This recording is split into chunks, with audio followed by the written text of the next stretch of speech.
आपके लिए महत्वपूर्ण प्रश्न विभिन्न प्रतियोगिता परीक्षाओं में पूछे जा सकते हैं। मानव जीवन की घटनाओं का लिखित वर्णन क्या कहलाता है? इतिहास। इतिहास का पिता किसे समझा जाता है? हेरोडोटस। जिस काल में मानव की घटनाओं का कोई लिखित वर्णन नहीं होता, उस काल को क्या कहा जाता है? प्रागैतिहासिक काल। जिस काल में लेखन कला के प्रचलन के बाद उपलब्ध लेख पढ़े नहीं जा सके हैं, उस काल को कहा जाता है आद्य ऐतिहासिक काल। आधुनिक मनुष्य का प्रवेश धरती पर कब से माना जाता है? 30 से 40 हजार वर्ष पूर्व। पुरापाषाण युग के मानव की जीविका का मुख्य आधार क्या था? शिकार। आग का आविष्कार किस काल में हुआ? पुरापाषाण काल में। पहिए का आविष्कार किस काल में हुआ? नवपाषाण काल में। मनुष्य में स्थायी निवास की प्रवृत्ति किस काल में हुई? नवपाषाण काल में। मनुष्य ने सबसे पहले किसे पालतू बनाया? कुत्ते को। मनुष्य ने सर्वप्रथम किस धातु का प्रयोग किया? तांबे का। मनुष्य द्वारा बनाया गया प्रथम औजार क्या था? कुल्हाड़ी। कुल्हाड़ी का प्राप्ति स्थल क्या है? अतिरंपकम। कृषि का आविष्कार किस काल में हुआ? नवपाषाण काल में। प्रागैतिहासिक अन्न उत्पादक स्थल कहाँ अवस्थित है? मेहरगढ़, पश्चिमी बलूचिस्तान में। मनुष्य ने सर्वप्रथम किस फसल की खेती की? सर्वप्रथम गेहूं तथा उसके बाद जौ। प्रथम भारतीय पुरापाषाण कलाकृति की खोज किस स्थान पर हुई? पल्लावरम में। भारत में पूर्व प्रस्तर युग के अधिकांश औजार किस चीज के बने थे? स्फटिक पत्थर।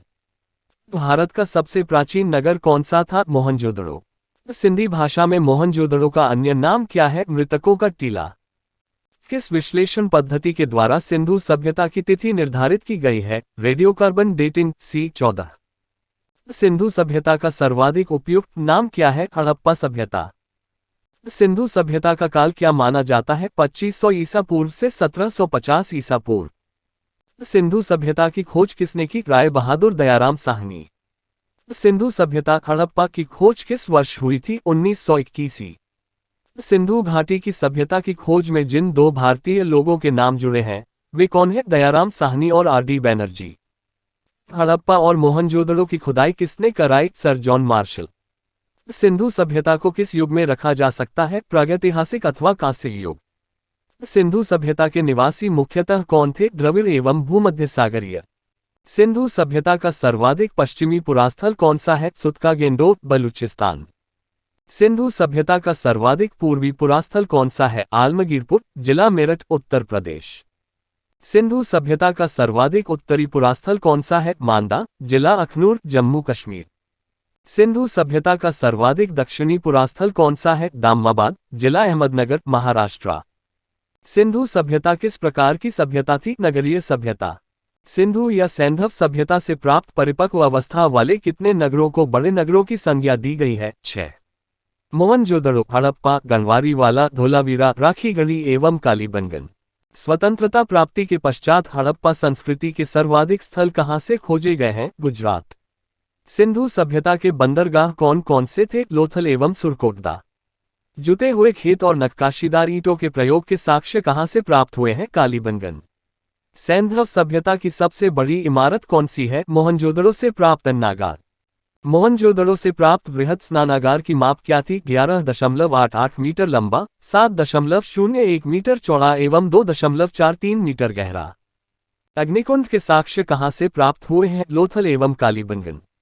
मोहनजोदड़ो से प्राप्त एक सील पर किसकी मूर्ति मिली है? 3 मुख वाले देवता पशुपतिनाथ की। पशुपतिनाथ के चारों ओर क्या विराजमान है? हाथी, गैंडा, चीता एवं भैंसा। एक नर्तकी की कांस्य मूर्ति कहाँ प्राप्त हुई है? मोहनजोदड़ो से।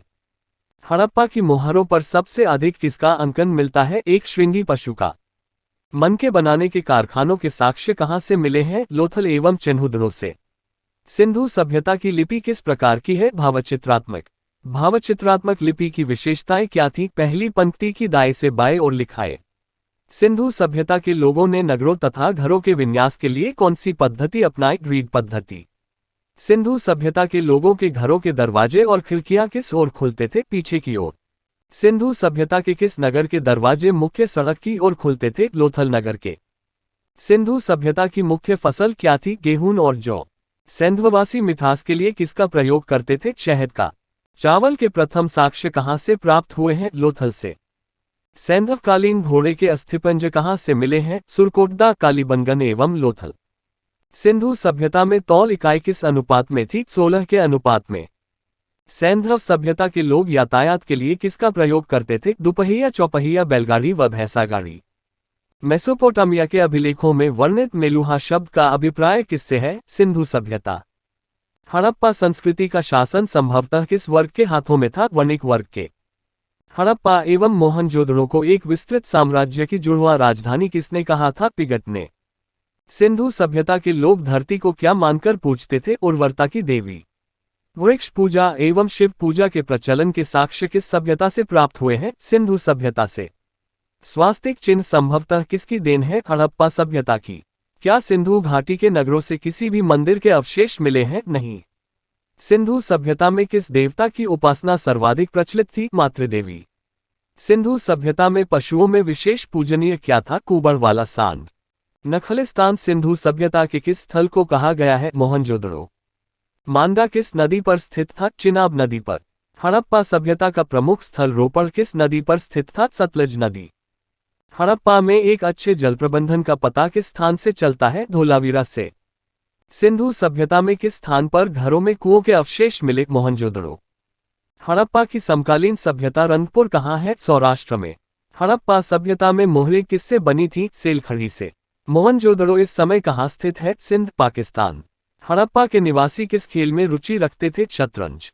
हड़प्पा के किस नगर को सिंध का बाग कहा जाता था? मोहनजोदड़ो को। हड़प्पाकालीन समाज किन वर्गों में विभक्त था? विद्वान, योद्धा, व्यापारी, श्रमिक। हड़प्पा सभ्यता के संपूर्ण क्षेत्र का आकार किस प्रकार का था? त्रिभुजाकार। सैंधव सभ्यता से स्त्री मृन्मूर्तियां, मिट्टी की मूर्तियां अधिक मिलने से क्या अनुमान लगाया जाता है? मातृसत्तात्मकता का। सैंधववासी किस प्रकार के वस्त्रों का प्रयोग करते थे? सूती एवं ऊनी वस्त्रों का। सिंधु घाटी के लोग किस हथियार से परिचित नहीं थे? तलवार। एकमात्र हड़प्पाकालीन स्थल कौन सा है जिसका निचला शहर सामान्य लोगों के रहने हेतु भी किले से घिरा हुआ था? कालीबंगन। पर्दा प्रथा एवं वेश्यावृत्ति किस सभ्यता में प्रचलित थी? सैंधव सभ्यता। हड़प्पा में शवों के अंतिम संस्कार की कौन सी प्रथा प्रचलित थी? दफनाने की। मोहनजोदड़ो में शवों के अंतिम संस्कार की कौन सी प्रथा प्रचलित थी? जलाने की। हड़प्पा के लोग कौन सी फसल में सबसे आगे थे? कपास। सिंधु घाटी सभ्यता का स्थल कालीबंगन किस प्रदेश में है? राजस्थान में। हड़प्पा के लोगों की सामाजिक पद्धति कैसी थी? उचित समतावादी। सिंधु सभ्यता की मुद्रा में किस देवता के समतुल्य चित्रांकन मिलता है? आद्य शिव। सिंधु घाटी सभ्यता किसके लिए जानी जाती है? अपने नगर नियोजन के लिए। सिंधु सभ्यता के लोग किस प्रकार के बर्तन प्रयोग में लाते थे? काले रंग से डिजाइन किए हुए लाल मिट्टी के बर्तन।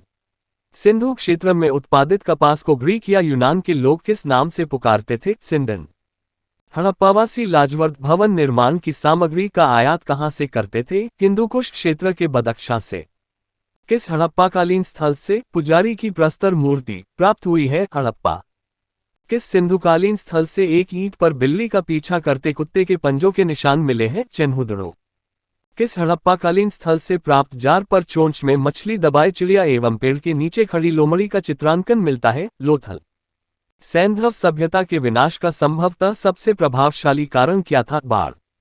आग में पकी हुई मिट्टी को क्या कहा जाता है? टेराकोटा। गर्तावास गड्ढा घर के साक्ष्य कहां से प्राप्त हुए हैं? कश्मीरी नवपाषाणिक पुरास्थल बुर्जहोम से। रोमन सिक्के कहां से प्राप्त हुए हैं? अरिकमेडु, पुदुचेरी के निकट। भीमबेटका के रॉक शेल्टर्स किसकी तलहटी में स्थित है? विंध्य रेंज की। मध्य प्रदेश में किसकी गुफाएं पूर्व ऐतिहासिक गुफा चित्रों तथा भित्ति चित्रों का बेहतरीन उदाहरण है? भीमबेटका। भीमबेटका किसके लिए प्रसिद्ध है? गुफा शैल चित्र। किस हड़प्पाकालीन स्थल के भवन निर्माण के लिए कच्ची ईंटों का प्रयोग बहुतायत में किया गया था? कालीबंगा। किस नवपाषाणिक स्थल से गर्त निवास के प्रमाण मिलते हैं? बुर्जहोम से। पुरातात्विक अवशेष के रूप में काले रंग की चूड़ियां, अग्निकुंड, हल से जुते खेत, युगल शवाधान में से कौन से तत्व कालीबंगा से नहीं पाए गए? युगल शवाधान। लोथल, दैमाबाद, सुरकोटदा, धौलावीरा में से कौन सा हड़प्पाकालीन स्थल गुजरात में स्थित नहीं था? दैमाबाद। लंगनाज, गणेश्वर, बागोर, आदमगढ़ में से कौन सा स्थल मध्य पाषाणकालीन नहीं है? गणेश्वर। सिंधु घाटी सभ्यता का कौन सा प्राचीन शहर अपने बंदरगाह के लिए प्रसिद्ध था? लोथल। लोथल नगर किस नदी के उपनदी के किनारे पर बसा था? साबरमती। हड़प्पाकालीन स्थलों में अभी तक किस धातु की प्राप्ति नहीं हुई है? लोहा। सिंधु घाटी सभ्यता का कौन सा एक स्थान रावी नदी के किनारे पर स्थित था? हड़प्पा। सिंधु घाटी सभ्यता की लिपि है थी।